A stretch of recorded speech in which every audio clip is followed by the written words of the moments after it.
नमस्कार, स्वागत है आप सभी का। मैं हूं आपके साथ शावनी पटनायक। बुलेटिन की शुरुआत करेंगे। अल्मोड़ा में बीजेपी कार्यालय में महाजन संपर्क अभियान के तहत संयुक्त मोर्चा सम्मेलन में लोकसभा सांसद अजय टमटा भागीदारी की। इस दौरान सभी मोर्चा के पदाधिकारी व कार्यकर्ताओं ने शिरकत की। सांसद ने कहा कि महासंपर्क अभियान के तहत प्रधानमंत्री नरेंद्र मोदी के नेतृत्व में 9 साल प्रत्येक सेक्टर रिकॉर्ड तोड़ विकास कार्य हुए हैं। संपर्क अभियान के जरिए केंद्र सरकार की योजनाओं को जन जन तक पहुंचाया जा रहा है। सांसद ने कांग्रेस पर निशाना साधते हुए कहा कि कांग्रेस ने पिछले 60 सालों तक वोट बैंक की राजनीति कर देश को गुमराह कर सत्तासीन रही और देश जनता को विकास की योजनाओं का लाभ नहीं मिला। वही केंद्र मोदी सरकार ने अंतिम पंक्ति में बैठे लोगों को विकास योजना का लाभ दिया है।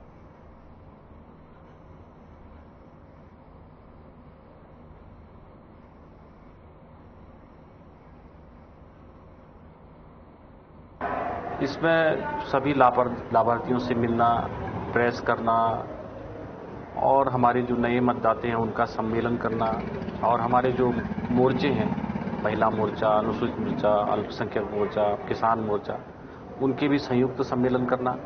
एक बड़ी सभा भी एक लोकसभा के अंदर होगी, छोटी गैदरिंग्स भी होंगी। तो ये एक प्रकार का कि सबके साथ अपना संपर्क स्थापित हो।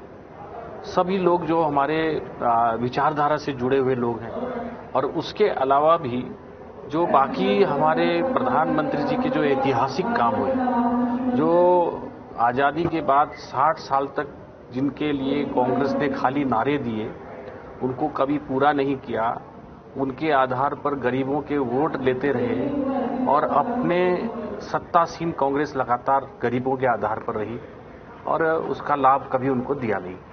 हमने मात्र 9 वर्षों में नरेंद्र भाई मोदी जी ने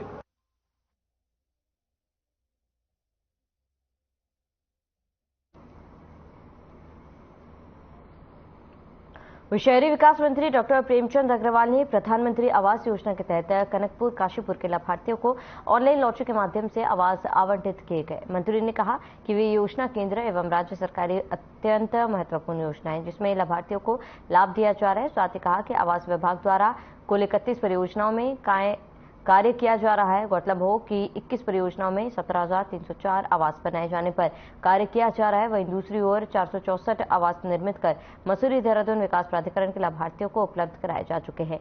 उत्तराखंड आवास एवं विकास परिषद ने कुल 16 परियोजनाओं में 14,200 EWS आवासों पर कार्य किया जा रहा है।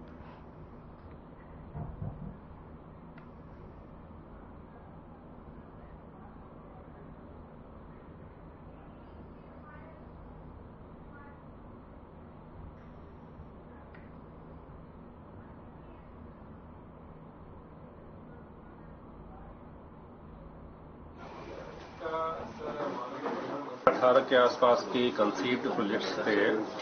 किसी कारणवश कुछ टेक्निकल कठिनाई के चलते इनमें कार्य तस्में स्टार्ट नहीं हो पाया।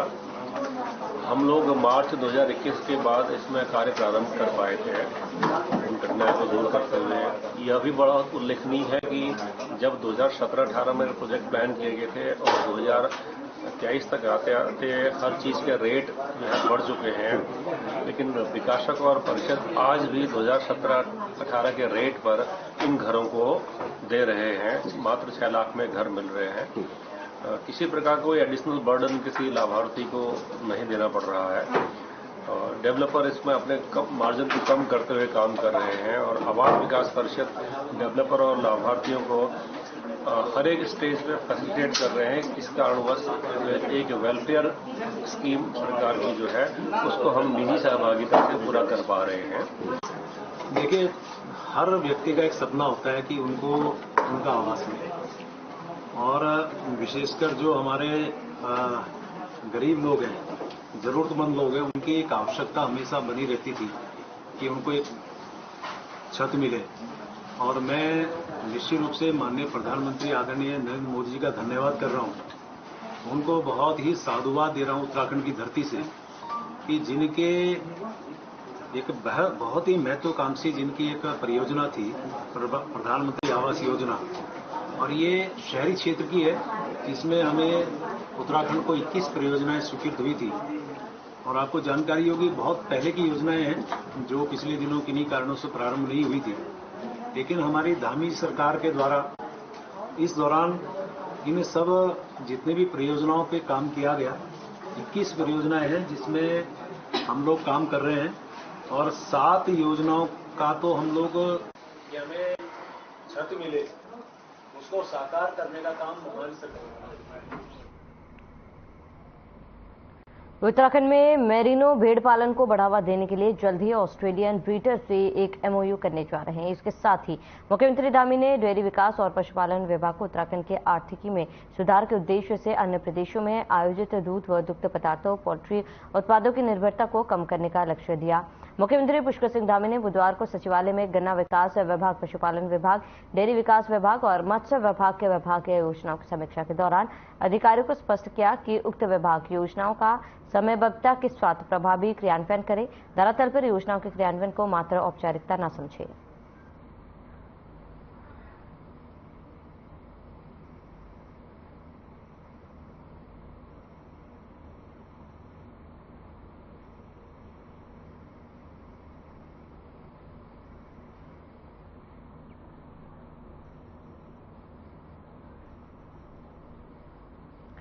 पहाड़ों में इस बार मौसम लगातार करवट बदल रहा है। जून के महीने में दिन में तेज धूप निकलने के बाद प्रचंड गर्मी पड़ रही है। वहीं बीच बीच में बारिश होने से मौसम सुहाना हो गया है और ऐसे में लोगों का स्वास्थ्य प्रभावित हो रहा है।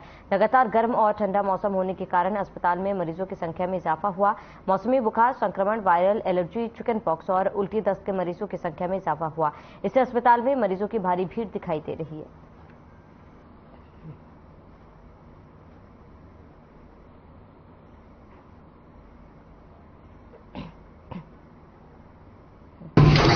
ज़्यादातर मौसमी बुखार, वायरल संक्रमण के मरीज हैं। इसके अलावा मौसम के अचानक बदलाव की वजह से एलर्जी के मरीज आ रहे हैं। कुछ केसेस चिकन पॉक्स के बीच देखने को मिल रहे हैं। इसके अलावा कुछ उल्टी दस्त, कुछ पीलिया, इस तरह के केसेस ज़्यादातर देखने को मिल रहे हैं।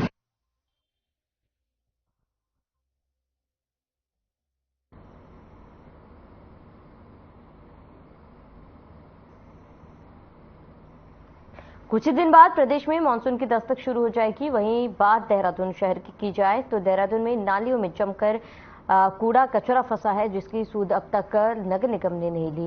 वहीं बारिश के दौरान किसानों न होने का कारण शहर में लोगों के घर पर पानी जमा हो जाता है और सड़कों की स्थिति बद से बदतर हो जाती है। वहीं नगर निगम के महापौर सुनील उनियाल गामा ने कहा कि जल्द ही नालों की सफाई कर दी जाएगी। सिंचाई विभाग को नगर निगम ने 28 लाख रुपए धन आवंटित किए और अगर निगम की यही कोशिश रही तो शहर के अंदर नालियों और सड़कों पर पानी जमा न हो।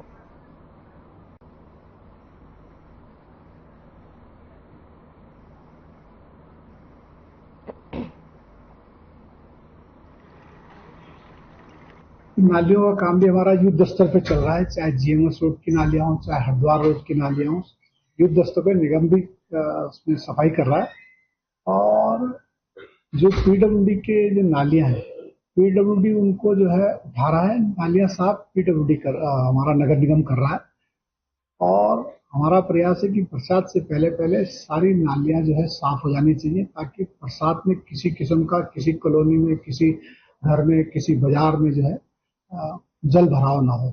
इसके लिए लगातार जो है मैं भी मॉनिटरिंग कर रहा हूँ, हमारे डॉक्टर साहब भी कर रहे हैं और हमारे नगर आयुक्त भी कर रहे हैं। अभी परसों ही हमने एक बैठक फिर इसकी दोबारा ली थी और सभी कहा था, सभी अपने सुपरवाइजर इंस्पेक्टर को कहा था कि जो है जहाँ जहाँ नाली और जल भराव की समस्या रहती है उसको तुरंत उसका समाधान करें। उसके लिए अगर कुछ अलग से जो है व्यवस्था करनी पड़ेगी, अलग से कुछ संसाधन लगाने पड़ेंगे तो वो भी हम लगाएंगे। उत्तरकाशी के पुरोला में स्थानीय प्रशासन ने धारा 144 लागू कर दी है। इससे महापंचायत जैसे विवादित आयोजन पर रोक लगाई जा सके। उधर दूसरी तरफ पुलिस ने भी कमर कस 144 उल्लंघन करने वाले के खिलाफ सख्ती से निपटने की बात कही। उत्तराखंड में अपराध और कानून व्यवस्था की जिम्मेदारी देख रहे अपर पुलिस महानिदेशक डॉक्टर वी मुरुगेशन ने कहा है कि विषय की संवेदनशीलता को देखते हुए स्थानीय प्रशासन के साथ पुलिस ने सामंजस्य बनाकर शांति और कानून व्यवस्था कायम रखने के लिए कड़े बंदोबस्त कर लिए हैं। पुलिस फोर्स को बेहद सतर्क रहकर आवश्यकता अनुसार कानूनी कार्रवाई के निर्देश दिए। इसके बावजूद भी अगर कोई धारा 144 का उल्लंघन करता है तो उसके खिलाफ कड़ी कानूनी कार्रवाई अमल में लाई जाएगी। एडीजी मुरुगेशन के अनुसार उत्तरकाशी से लगते बॉर्डर क्षेत्र में कड़ी चौकसी बरतते हुए ऐसे लोगों को रोकने के लिए कड़े निर्देश दिए गए। वो काफी पेचीदा हो चुका है। अब ये भी बताया जा रहा है कि हिंदू संगठन ने इसको टेक ओवर कर लिया, महापंचायत होके रहेगी। आप लोगों की तैयारी क्या है? क्या धारा 144 लगा के आप कार्रवाई कर रहे हैं या फिर इसको होने दिया जाएगा? देखिए, उत्तरकाशी जिला प्रशासन और पुलिस प्रशासन ने वहाँ पे सारा तैयारी कर ली है, सतर्कता बरत रहा है और वहाँ पे 144 CRPC की सेक्शन भी लग गया है और प्रिवेंटिव एक्शन जो भी लेना है वो सब लिया जा रहा है। फोर्स भी तैनात है वहाँ पे। इसके बावजूद भी अगर पंचायत का इस तरह से कुछ दिखाया जाए तो जो भी 144 धारा लगने के बाद उसको उल्लंघन करेंगे या कोई भी कानून का उल्लंघन करने वाले हैं उनके खिलाफ कानूनी कार्रवाई की जाएगी सख्ती से। लेकिन सर जो बाहर से जो लोग जहां पे जो भी जरूरत पड़ेगा, जहां पे उसको रोका जाएगी। जो हमारे प्राथमिकता है उस क्षेत्र पे शांति व्यवस्था बनाए रखना, उसके लिए जो भी कदम उठाना है वो उठाने के लिए SP उत्तरकाशी को डायरेक्शन दी गई है और उनको ये भी हिदायत दी गई है कि भाई कई सारा सुप्रीम कोर्ट। वहीं उत्तराखंड में चारधाम यात्रा लगातार चल रही है, वहीं दूसरी तरफ सरकार द्वारा यात्रा व्यवस्था को दुरुस्त करने का काम किया जा रहा है। चारधाम यात्रा में स्वास्थ्य व्यवस्थाओं को बेहतर करने के लिए स्वास्थ्य मंत्री धन सिंह रावत पिछले दिनों जिलों का दौरा करके लौटे हैं। उन्होंने कहा है कि इस बार चारधाम यात्रा में स्वास्थ्य व्यवस्था को दुरुस्त करने का काम किया गया। जो भी श्रद्धालु और पर्यटक चारधाम यात्रा के लिए उत्तराखंड आ रहे हैं, यहाँ की स्वास्थ्य व्यवस्था से संतुष्ट है। उन्होंने कहा, दौरे के दौरान हमने 22 अस्पतालों का निरीक्षण किया। इसके साथ ही उन्होंने बताया कि 50 बेड का चिकित्सालय बद्रीनाथ में बनाने का काम किया जा रहा है।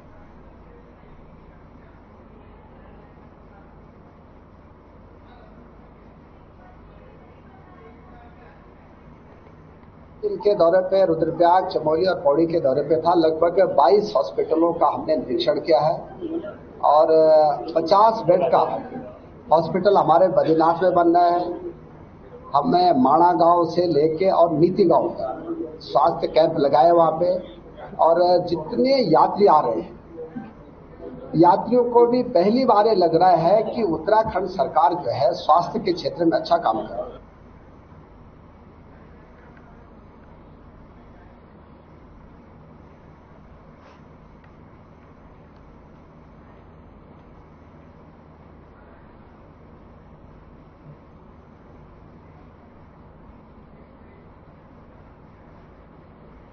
बीजेपी ने लव जिहाद जैसे प्रकरणों से प्रदेश का माहौल खराब करने वालों पर हो रही कार्रवाई को जायज ठहराया। प्रदेश अध्यक्ष महेंद्र प्रसाद भट्ट ने इन तमाम मुद्दों पर प्रस्तावित सभी तरह की पंचायतों के आयोजन की जरूरत से इनकार करते हुए समाज में जागरूकता फैलाने पर बल दिया।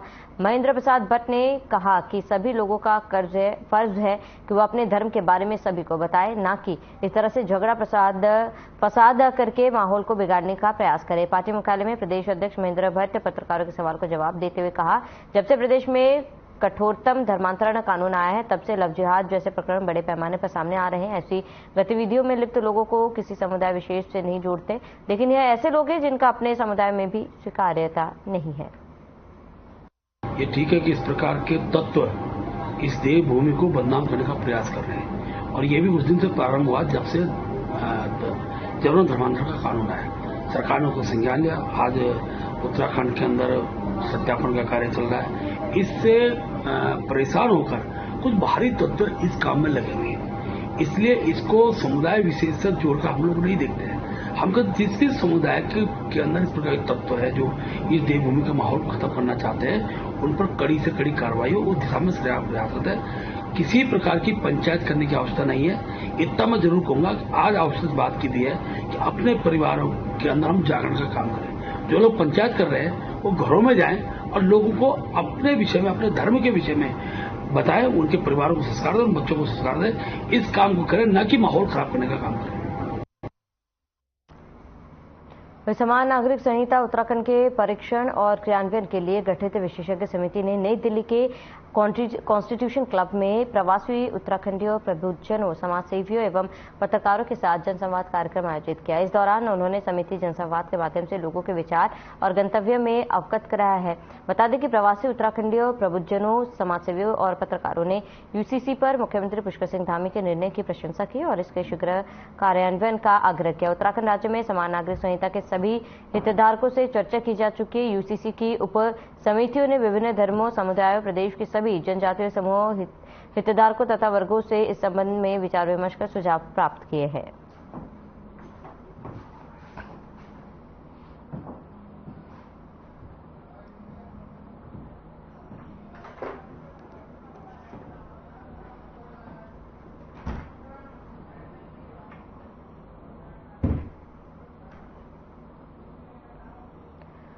गदरपुर के सूरजपुर गांव में दो दोस्तों ने शराब पीकर तीसरे दोस्त की हत्या कर दी। गायब युवक की दिनेशपुर थाने में गुमशुदगी दर्ज की गई थी, जिस पर कार्रवाई करते हुए थानाध्यक्ष अनिल उपाध्याय ने गदरपुर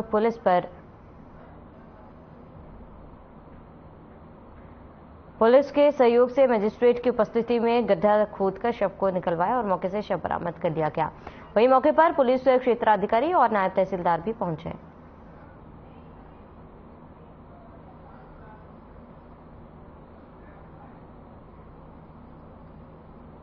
पुलिस के द्वारा हमें सूचना प्राप्त हुई कि यहाँ का एक युवक गुमशुदगी रिपोर्ट दर्ज की गई है। पुलिस द्वारा जांच में उनको संदिग्ध मुलजिम को गिरफ्तार किया गया। उससे उनके द्वारा पूछताछ की गई कि उनके द्वारा जो मुलजिम हत्या करने के बाद उसको गड्ढे में यहाँ दबा गया है और पुलिस की सूचना पर हम मौके पर आए हैं और पुलिस की द्वारा इसमें जाँच जारी है। तो सर मौके से डेड बॉडी बरामद हुई है। देखिए ये गुमशुदगी हमारा थाना दिनेशपुर में 5 तारीख को दर्ज थी, जिसके आधार पर काफी खोजबीन की जा रही थी। तो आज जो है ये जंग बहादुर जो सूरजपुर का रहने वाला है, ये गदरपुर पुलिस के हत्या चढ़ गया। इससे गहन पूछताछ की गई तो इनके द्वारा ये बताया गया कि हम 5 तारीख की शाम को केला खेड़ा गए थे 3 दोस्त, और जो वहाँ इन्होंने शराब आदि पी, आपस में इनका झगड़ा हुआ। वहीं पर इसने जो है जंग बहादुर ने जो है इसको प्रेम को जान से मार दिया। फिर जो है ये मोटरसाइकिल पर बैठ करके आए, मोटरसाइकिल पर बैठ करके ये जंग बहादुर का घर है, इसी के बाहर इसके द्वारा ये गड्ढा बनाया गया और गड्ढे में बॉडी को। खबर उधम सिंह नगर के जसपुर कोतवाली से है, जहां कांग्रेस महिला मोर्चे की प्रदेश अध्यक्ष ज्योति रौतेला महिला कार्यकर्ता सम्मेलन में जसपुर के हीरा गार्डन पहुंची, जहां महिला कांग्रेस कार्यकर्ताओं ने फूल मालाएं पहनाकर ढोल नगाड़ों के साथ जोरदार स्वागत किया। कांग्रेस महिला मोर्चे की प्रदेश अध्यक्ष ज्योति रौतेला ने बताया है कि आने वाले निकाय चुनाव, पंचायत चुनाव और लोकसभा चुनाव है, जिसके चलते एक जिम्मेदारी है जिसमें जिलाध्यक्षों से ब्लॉक अध्यक्षों और कार्यकर्ताओं से मुलाकात हो, जिससे आने वाले चुनाव में महिलाओं की भागीदारी बढ़कर रहे।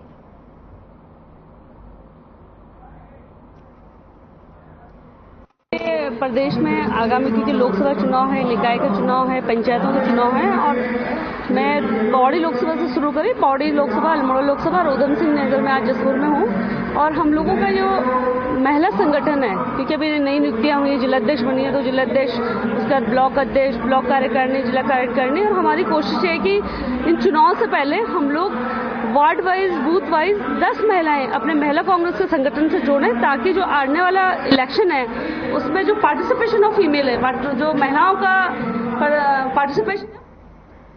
काशीपुर एलडी भट्ट राजकीय अस्पताल में डॉक्टरों की कमी से जूझ रहा है। अस्पताल में डॉक्टर हैं तो पर्याप्त मशीनें नहीं, अगर मशीनें हैं तो डॉक्टर नहीं है, बस अस्पताल रेफर सेंटर बनकर रह गया है। जबकि उत्तर प्रदेश के समय इस अस्पताल में डॉक्टरों की भरमार होती थी, लेकिन लाखों की इस आबादी वाले काशीपुर के सरकारी अस्पताल में महज कुछ ही डॉक्टर हैं जो मरीजों का इलाज कर रहे हैं, और यही कारण है कि सरकारी अस्पताल में इन दिनों मरीज इधर से उधर भटक रहे हैं। जबकि गौर करने वाली बात यह है कि एलडी भट्ट अस्पताल कुमाऊं का तीसरे नंबर का सबसे बड़ा सरकारी अस्पताल है, जिसमें कुल डॉक्टरों के पदों की संख्या 30 से 32 होना बताई जा रही है, लेकिन अस्पताल में डॉक्टरों की तैनाती नाम मात्र की चली आ रही है। अस्पताल के सीएमएस डॉक्टर खेमपाल स्वयं इस बात को स्वीकार करते नजर आए कि अस्पताल स्टाफ की भारी कमी से जूझ रहा है।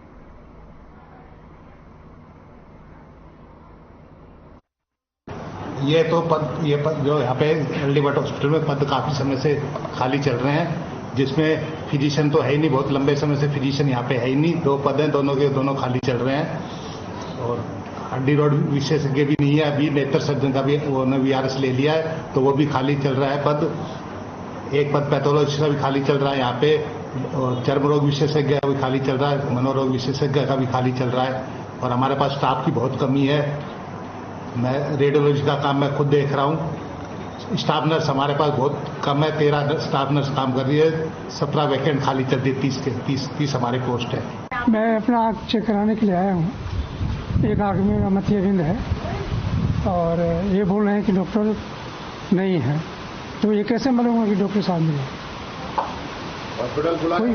हॉस्पिटल खुला है, इनकी क्लिनिक भी खुली है, लेकिन मैं कई बार आया हूँ, डॉक्टर साहब नहीं मिलते। आंखें दिखाना आई थी अपनी, आंखें चेक कराने, तो यहाँ ना कोई डॉक्टर है, कुछ नहीं है यहाँ। मैं आ रही हूँ 15 दिन से, यहाँ चक्कर काट रही हूँ आंखें चेक कराने के लिए, कोई नहीं मिलता। और डॉक्टर भी मिलते हैं, बस उन्हें अंदर जाएंगे, सिरगट लगाएंगे। 2-3 बार देखा मैंने, पेशेंट बैठे हुए हों या कुछ भी। वहीं आइए आपको सीधा ले चलते हैं देहरादून, जहां पर महाजनसंपर्क अभियान में लाभार्थी सम्मेलन का आयोजन किया जा रहा है।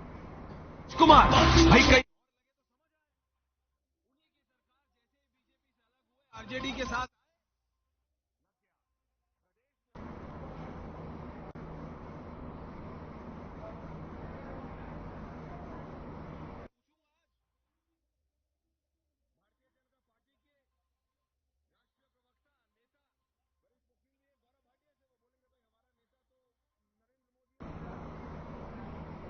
तो बीजेपी मोर्चा ने आयोजित प्रबुद्ध नागरिक सम्मान कार्यक्रम अम्बेडकर पार्क में आयोजित किया गया, जिसमें बीजेपी मोर्चा के तमाम पदाधिकारियों ने नगर अध्यक्ष तारा पांडे के नेतृत्व में कार्यक्रम को संपन्न कराया गया। कार्यक्रम में बतौर मुख्य अतिथि महिला मोर्चा की जिला अध्यक्ष अलका जीना उपस्थित रही और इस दौरान महिला मोर्चा की नगर अध्यक्ष तारा पांडे और जिला अध्यक्ष अलका जीना ने अपने संयुक्त बयान में कहा कि पीएम मोदी के नेतृत्व वाली सरकार को 9 साल का कार्यकाल पूरा हो गया है।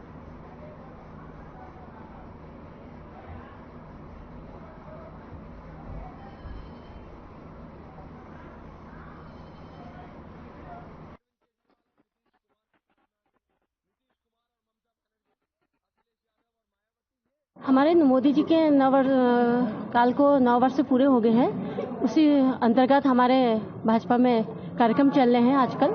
तो जनसंपर्क अभियान के अंतर्गत आज महिला प्रबुद्ध सम्मेलन का आयोजन किया गया है यहाँ लालकुआं मंडल में।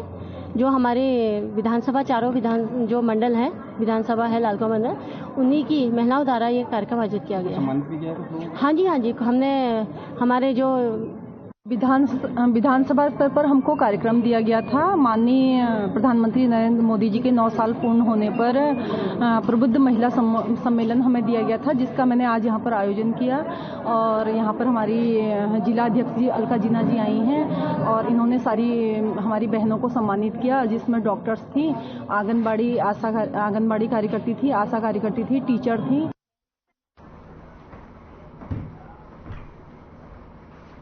देहरादून में महाजनसंपर्क अभियान का आयोजन किया जा रहा है, ये आपको सीधा ले चलते हैं।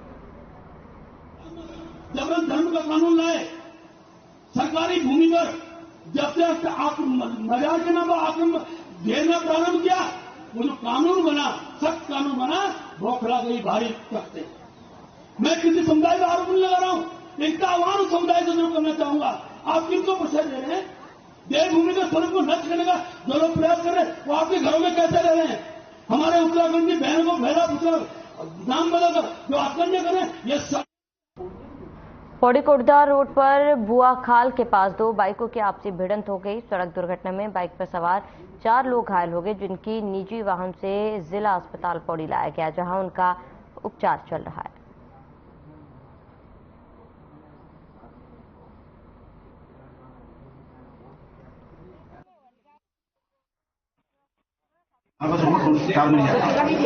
चार साल से इससे गंभीर थी, लेकिन एक पेशेंट हमारा थोड़ा गंभीर हालत में था, इसके पैर की हड्डी में फ्रैक्चर आया था। बाकी हम लोग पेशेंट को एडमिट कर दिया, सारे इलाज दे दिया है। बाकी जो 3 पेशेंट थे उनका हल्का फुल्का एब्रेजन था, तो उनकी ब्लीडिंग नहीं थी, ठीक थे, तो उनको हमने घर जाने के लिए बोल दिया। बाकी जो पेशेंट था उनको एडमिट कराया। घटना अचानक से हम तो पौड़ी की तरफ आ रहे थे और वो ऊपर को आ रहे थे, तो जैसे ऊपर से हम अपने तरफ जा रहे थे, वो आ रहे थे, तो उन्होंने अपने हमारी तरफ गाड़ी ली और एक्सीडेंट हो गया। लेकिन 1 घंटा तक न यहाँ पर एम्बुलेंस आई, न पुलिस आई, कोई भी नहीं आया। रामनगर के निदेशक कॉर्बेट टाइगर रिजर्व कार्यालय के सभागार में पत्रकारों के साथ मानव व वन्यजीव संघर्ष थीम पर आधारित एक समन्वय बैठक का आयोजन किया गया, जिसमें मानव बाघ संघर्ष को कम करने और सह अस्तित्व की ओर बढ़ने के लिए विचार विमर्श भी किया गया है। बता दें कि पिछले 2 दशकों में उत्तराखंड में मानव व वन्यजीव संघर्ष के कारण लगभग 50 लोगों की मौत हुई थी। इसके अलावा मानव वन्यजीव संघर्ष के कारण उत्तराखंड में लगभग 200 लोग घायल होते हैं। मानव वन्यजीव संघर्ष से इंसानों की होने वाली लगभग आधी मौतों का कारण तेंदुए और बाघ का इंसानों पर हमला है। मानव वन्यजीव संघर्ष की समस्या केवल उत्तराखंड राज्य तक ही सीमित नहीं है, बल्कि देश भर में यह संघर्ष अलग अलग रूप व तीव्रता में देखा गया। तो कॉर्बेट टाइगर रिजर्व में बैठक हुई थी। मानव वन्यजीव को लेकर लगातार सवाल खड़े किए जा रहे हैं। चलिए यहाँ रुकेंगे, एक छोटे से ब्रेक के लिए जल्द हाजिर होंगे।